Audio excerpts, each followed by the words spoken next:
Welcome to my seminar presentation. My name is Jacob Rakar, and today I'll be covering avacopan, a drug that has been recently approved for use in severe ANCA-associated vasculitis. In this presentation, we are going to first look at avacopan as it is introduced into clinical trials, its success in these early trials, and its transition into its final clinical trials and official approval.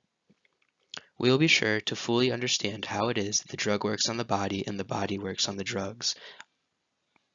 Finally, we will be going through the drug profile so that anyone should be able to recognize it should they come face to face with it in a counseling situation.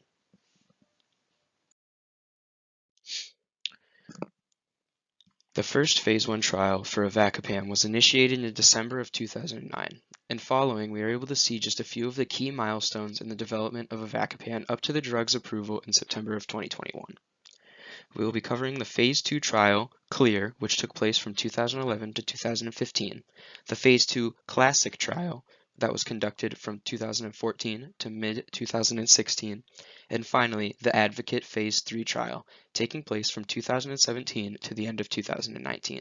These are considerably the most beneficial trials performed to prove efficacy and safety results for the use of avacopan in treating ANCA-associated vasculitis. Before we fully dive into the presentation, there are a few terms that may not be universally known, and I feel it's important to introduce these terms as well as the general meaning pertaining to them and the presentation. So first we have microscopic polyangiitis, or MPA, and granulomatosis with polyangiitis, or GPA. These are the two most severe of the three subgroups for ANCA-associated vasculitis. The third subgroup being eosinophilia GPA, or eGPA, which we won't reference since it was never approved for treatment by avacopan. So, next we have anti-neutrophil cytoplasmic autoantibody, or ANCA-associated vasculitis, which is our main antagonist, in this presentation. So we can shorten that to AAV for the majority of it. Next, we have myeloperoxidase, or MPO, and proteinase 3. These are the key enzymes that are going to be affected when we're looking at the problems caused by ANCA-associated vasculitis. The inhibition of ANCA-associated vasculitis will allow the MPO and the PR3 to continue acting as they normally would and allow homeostasis as we would normally prefer. Next, we have the complement 5A receptor, which is the star of the show for this presentation. The C5AR is the primary mechanism of action for avacopan. We'll be sure to go over the pharmacodynamics more in depth throughout the presentation. So finally, the Birmingham Vasculitis Activity Score, or the BVAS, is a multi-system clinical assessment ranging between 0 and 63, allowing observers to determine a baseline for patients with ANCA-associated vasculitis, 0 being the best score possible, which would indicate complete remission and no present AAV in the patient, and 63 being quite the troublesome number. I also feel it is very important that we know what it is we are trying to treat with this newly approved drug, and that would be the previously mentioned antagonist, ANCA-associated vasculitis. This is a disease that affects roughly 1 in every 50,000 individuals, but apart from disorders to the vessels, what exactly is AAV? So more specifically, ANCAs, self-reactive antibodies, will bind to neutrophils and overly activate them. This is going to lead to inflammation and damage to the blood vessels. With blood vessels being present throughout the entire body, it's clear that AAV can have a variety of different symptoms. These symptoms are what allow us to deviate into the three subgroups of AAV, which are MPA, GPA, and eGPA. For MPA, it is most common to experience a range of symptoms like kidney inflammation, lesions, or nerve damage. However, in GPA, it's a bit different since the neutrophils target the PR3 enzyme rather than the MPO enzyme.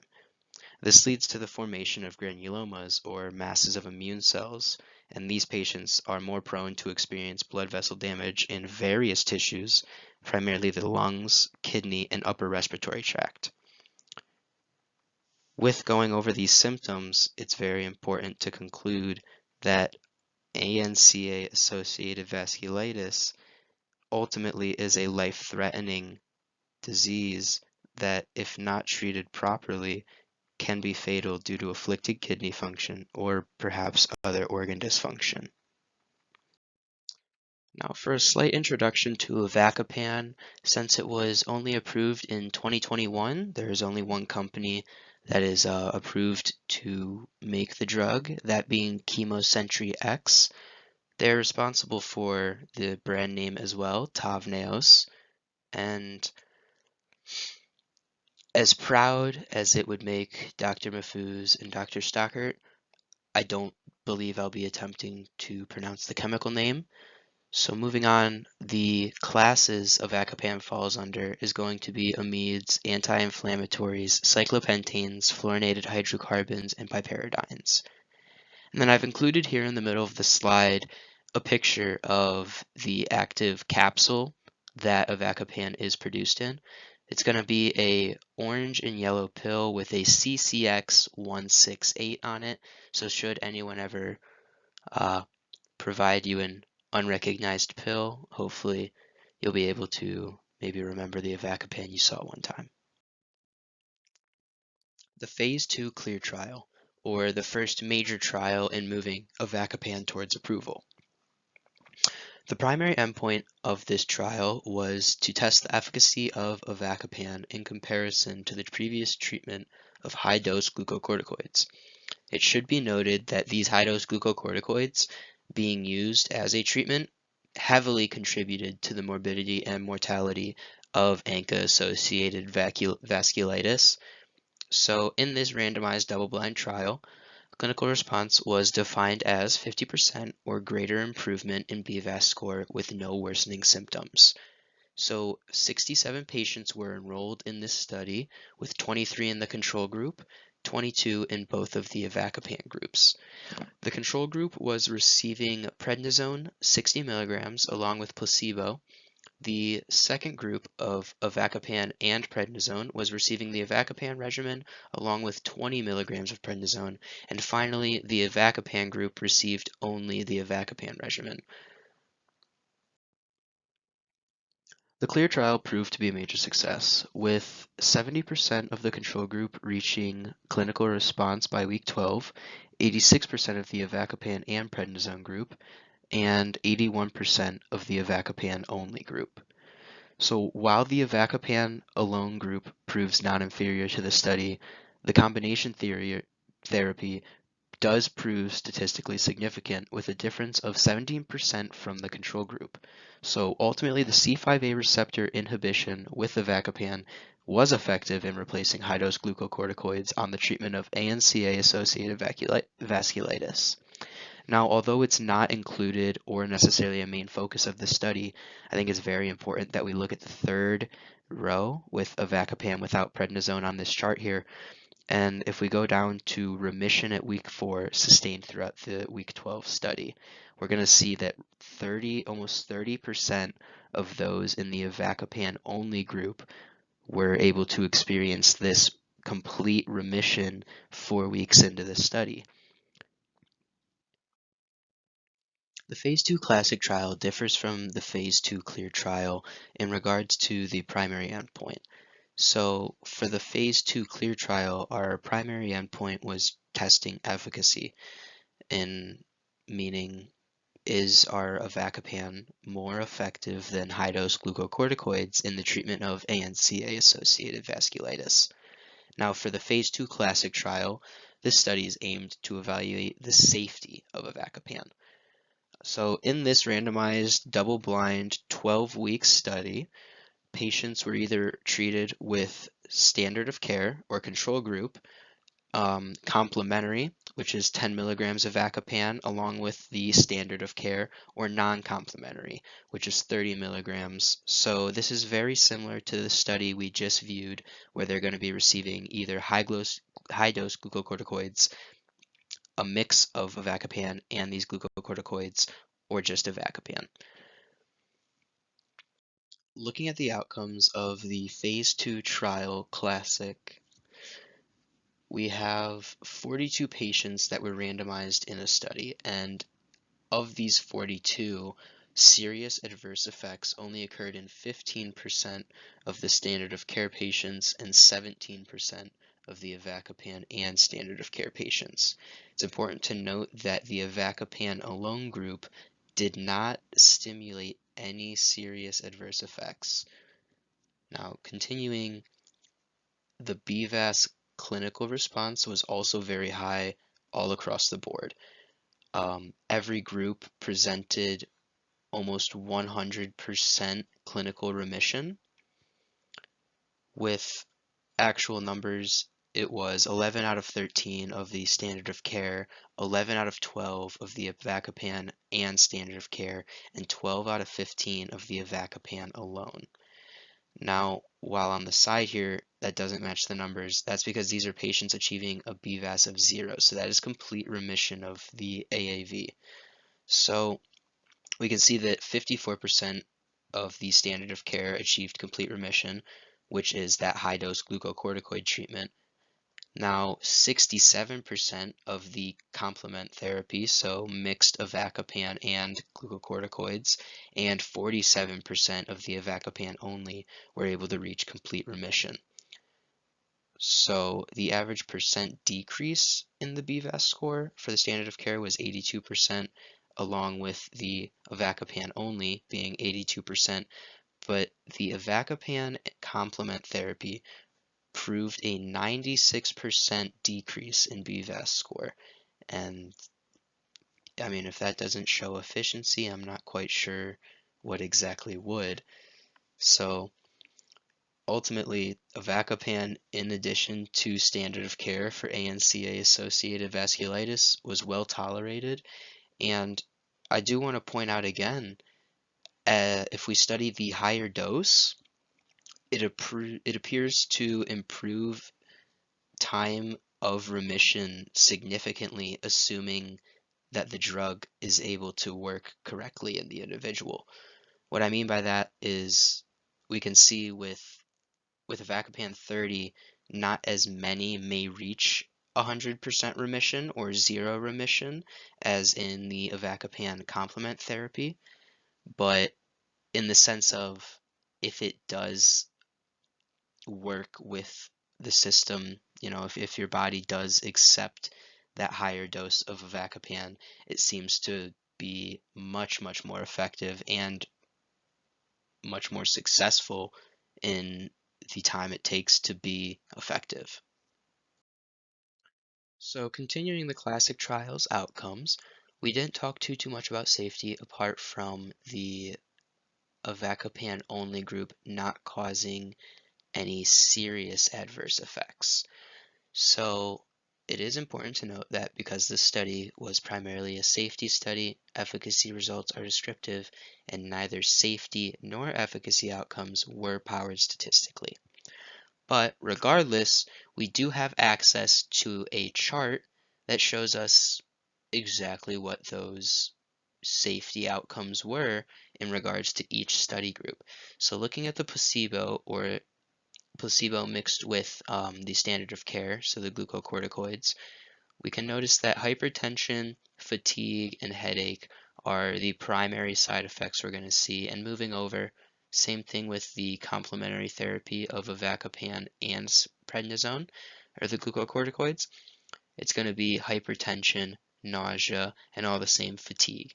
And moving over one more with just the avacopan, we can see it's primarily the hypertension, but we do have a lot more of consistent random side effects that you could assume would be induced by any medication.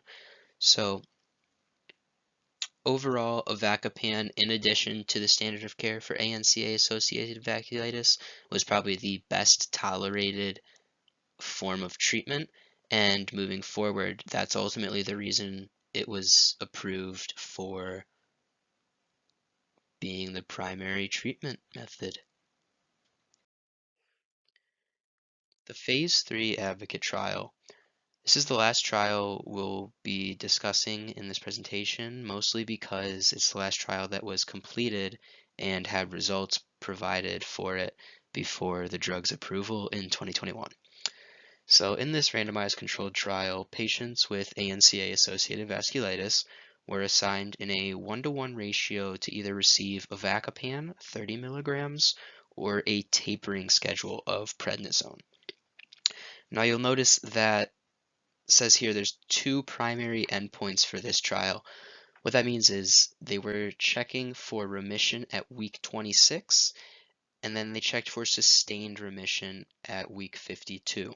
Sustained remission being defined as remission continuing on from the already found remission in the first 26 weeks.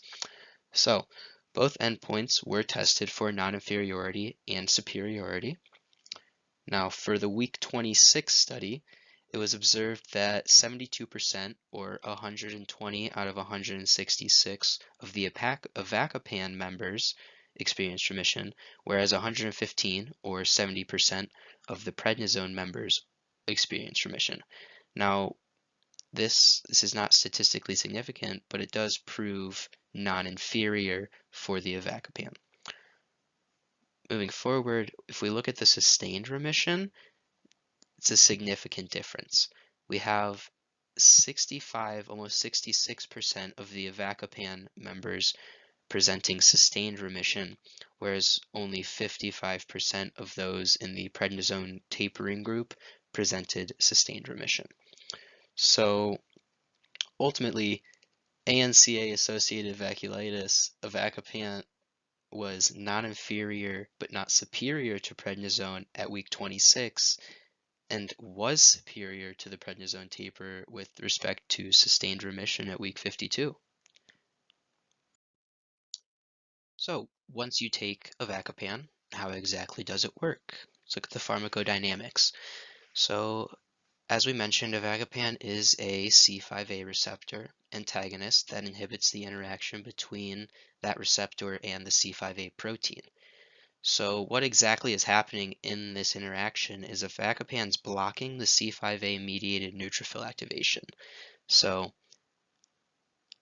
the C5a protein's goal is to reach the C5a receptor and activate it, which essentially activates a neutrophil, and that is going to go out and start attacking other cells or causing inflammation in areas that we don't want. The most common being glomerulonephritis, which is the inflammation of filters in your kidney, and that can prove to be fatal. The nice thing about avacopan with its pharmacodynamics is it only acts on these C5a receptors and proteins, and it acts in the intermediation. It does not have any proven negative or positive effect on any nearby receptors. Now, I understand that last slide could be a little confusing with some of the phrases or exactly how the drug is working. So I had to take the liberty to draw out the mechanism of action, you could say. So our focus is going to be this second purple circle that is the C5a. So that's the protein that our avacopan acts on. Now on the left here, we have the image of a normal process without the avacopan of someone who is suffering from ANCA-associated vasculitis. Now we can see this C5a is going to go to the receptor and it's going to lose the ANCA and it's going to activate the neutrophil, which is going to cause it to go off into the cell and potentially harm various blood vessels. Now with avacopan, we see avacopan here in the red. Avacopan's going to intercept and inhibit the connection of this C5a protein before it's able to reach the C5a receptor and deassociate the ANCA. So for the pharmacokinetics of avacopan, it is recommended that the medication is taken with a meal.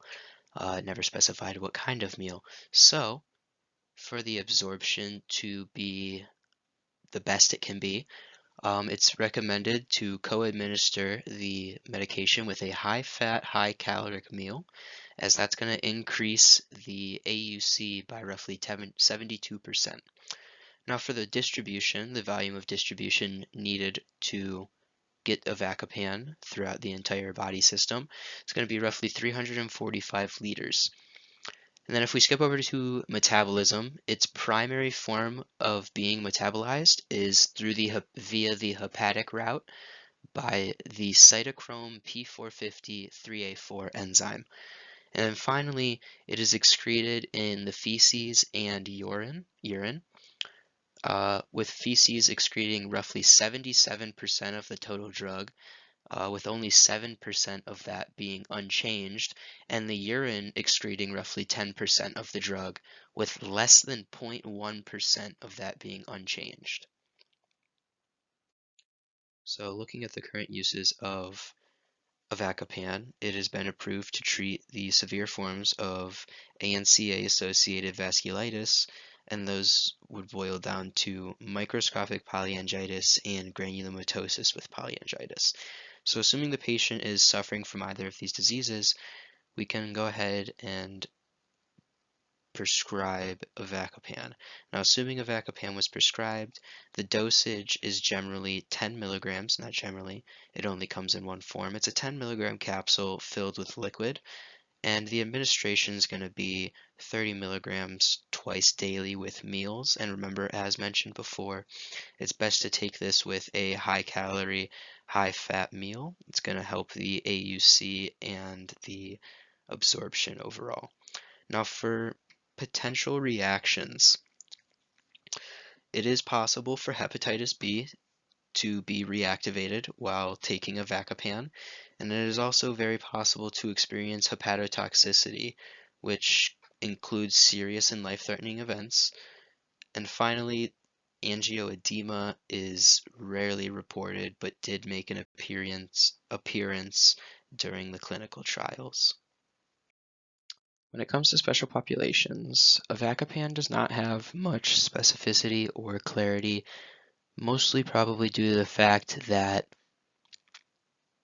it was pushed for market approval in 2021, and we are just now seeing it be fully utilized for its main purpose in the treatment of the ANCA-associated vasculitis.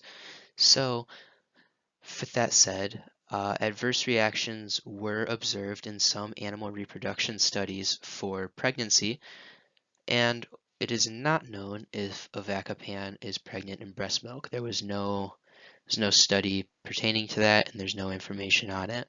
So it is recommended to avoid this drug if you are pregnant or lactating. Following such, the safety and effectiveness of avacopan in pediatric patients simply has not been established. It was not studied, it was not part of any of the trials, and again, maybe that's something we'll see in the future, but it's also ANCA-associated vasculitis isn't something you generally see in pediatrics. Finally, we have geriatric use, and this does pertain to the trials, but not heavily. So of the 86 geriatric patients who received avacopan in the 3 randomized clinical trials, in the phase 3 randomized clinical trial for ANCA-associated vasculitis, 62 of the patients were between 65 and 74, so what we would classify as elderly or geriatric, and 25 were 75 years or older, and between those groups, there were no overall differences in the safety or efficacy between them and the younger patients that it was tested on. Moving on to drug interactions for avacopan, there are a decent amount of drug-on-drug interactions that you need to be aware of. So first would be the strong or moderate cytochrome P450 3A4 enzyme inducers. So some examples of what those inducers might be would be phenobarbital, phenytoin, or St. John's wort. And then we also have strong cytochrome P450 3A4 enzyme inhibitors.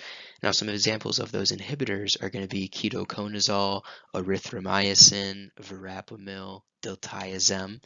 And then finally, we can move on to the sensitive cytochrome P450 3A4 substrates.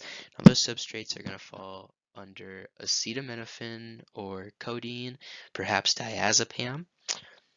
Now, moving on, we also have lo and behold, the one beloved drug-food interaction, grapefruit. So we don't want to be taking avacopan and eating grapefruit for one main reason.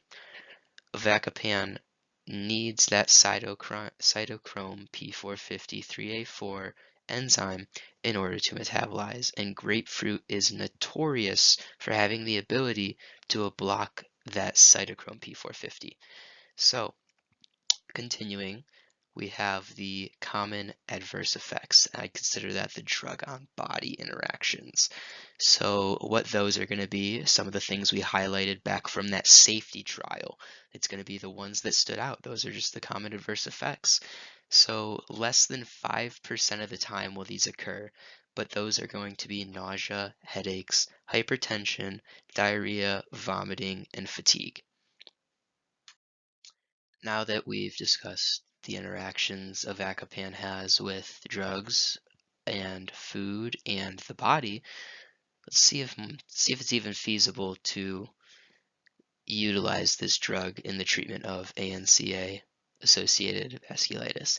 Now, of course, it's reasonable in the sense that it's going to be your best form of treatment, but is it reasonable in the way of pricing? So a 30-day supply of avacopan is going to average $18,474, with a 90-day supply averaging $57,000. This is something that Medicare has outright said that they do not cover, and with that out, it's fair to assume that avacopan may be providing a coupon. There's no guarantee on the price of that, but it'd still probably fall at least in the 4-digit range for trying to afford this prescription. So looking at the future of avacopan, there are still 2 studies that are ongoing involving the primary drug avacopan. They are both phase 2 clinical trials. The first one's going to be the Accolade trial, which is global, and it's for testing avacopan in complement component 3 glomerulopathy. And then the other study that is still continuing is the Aurora phase 2 trial, and this is testing avacopan in treating hidradenitis suppurativa. As I don't have any information or data on either of the trials at the moment, I don't have any updates on if avacopan will be successful or not in regards to these diseases. However, I do have one other major point for the future of avacopan, and that's that we all did know recently and throughout the past few years that within 10 years of a drug being released to market by its brand name company, you are allowed to start producing a generic. So in September of 2031, we will most likely see this generic form of avacopan being produced on a widespread level. And it could potentially be any one of us from the class that finds ourselves at an organization, at a company, at a pharmacy that starts distributing it, any of the above. And I just thought that would be a very cool moment to experience and remember. That brings us to the end of our presentation, or my presentation. I just would like to say thank you for staying focused through the entire presentation. I hope everyone was able to take some piece of information home with them today. Anything fun, anything to remember, anything you may be able to recognize when you're out in the industry. But apart from that, I had a lot of fun learning about this topic, and I hope I was able to relay some of the information to all of you in the best way possible. If any of you have any questions, feel free to contact me. I've included my email and my cell phone below, and I'll be sure to check. Oh, let me span to my reference page for you guys.